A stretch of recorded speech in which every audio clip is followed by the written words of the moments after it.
Welcome to BTV Andhra Pradesh. Super సిక్స్ల హామీల అమల్లో వైఫల్యంపై వైసీపీ నిరసన. కూటమి ప్రభుత్వం అధికారంలోకి వచ్చి 2 ఏళ్ల పూర్తయిన సందర్భంగా ప్రజలకు ఇచ్చిన హామీల అమల్లో వైఫల్యాలను నిరసిస్తూ తుని నియోజకవర్గంలోని ఎస్ఎన్నవరం గ్రామంలో వైఎస్ఆర్ కాంగ్రెస్ పార్టీ ఆధ్వర్యంలో నిరసన కార్యక్రమం నిర్వహించారు.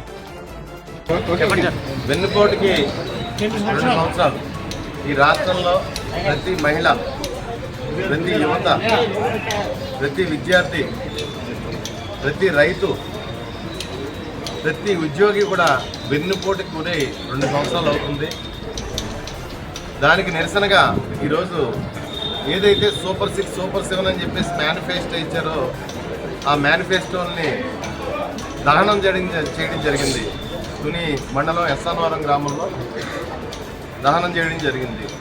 మరి ఏదైతే చంద్రబాబు నాయుడు గారు సంక్షేమం కానీ అభివృద్ధి కానీ జగన్మోహన్ రెడ్డి గారి మీద రెట్టింపు చేస్తానని చెప్పేసి మాట ఇవ్వడం జరిగింది. ఈ రాష్ట్ర ప్రజలందరికీ కూడా ముఖ్యంగా మహిళలను మభ్యపెట్టడం జరిగింది.